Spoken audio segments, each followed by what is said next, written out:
কক্সবাজারে বিএনপি নেতা নুরুদ্দিন খানের বিরুদ্ধে চাঞ্চল্যকর অভিযোগ আওয়ামী লীগের এক নেত্রীর কাছ থেকে পবিত্র কোরআন মাথায় তুলে ২ লাখ টাকা নেন তিনি। রাজনৈতিক সুরক্ষা আর হয়রানি থেকে রক্ষার আশ্বাস দিয়ে এই অর্থ লেনদেনের মুহূর্ত ভিডিওতে ধরা পড়ে এবং ছড়িয়ে পড়ে সামাজিক যোগাযোগ মাধ্যমে। বিষয়টি ঘিরে তৈরি হয়েছে তুমুল বিতর্ক।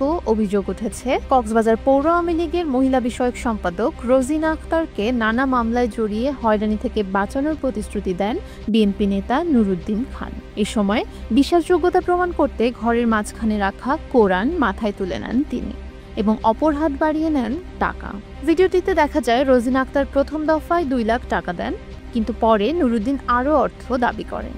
টাকা দিতে অস্বীকার করলে তাকে হত্যার হুমকি এবং ঘরবাড়ি জ্বালিয়ে দেওয়ার ভয় দেখানো হয় বলে অভিযোগ করেন আওয়ামী লীগের ওই নেত্রী।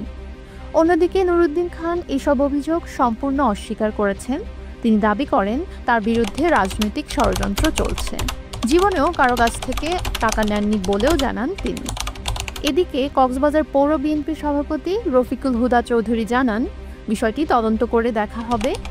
নুরুদ্দিনের কাছে ব্যাখ্যা চাওয়া হবে এবং ব্যাখ্যা সন্তোষজনক না হলে সাংগঠনিক ব্যবস্থাও নেওয়া হবে। স্থানীয় রাজনীতিতে এই ঘটনা নতুন করে আলোড়ন তুলেছে। পবিত্র কোরআনকে সামনে রেখে টাকার লেনদেনের ভিডিও ছড়িয়ে পড়ায় নৈতিকতা ও রাজনীতির প্রশ্নে শুরু হয়েছে তীব্র সমালোচনা।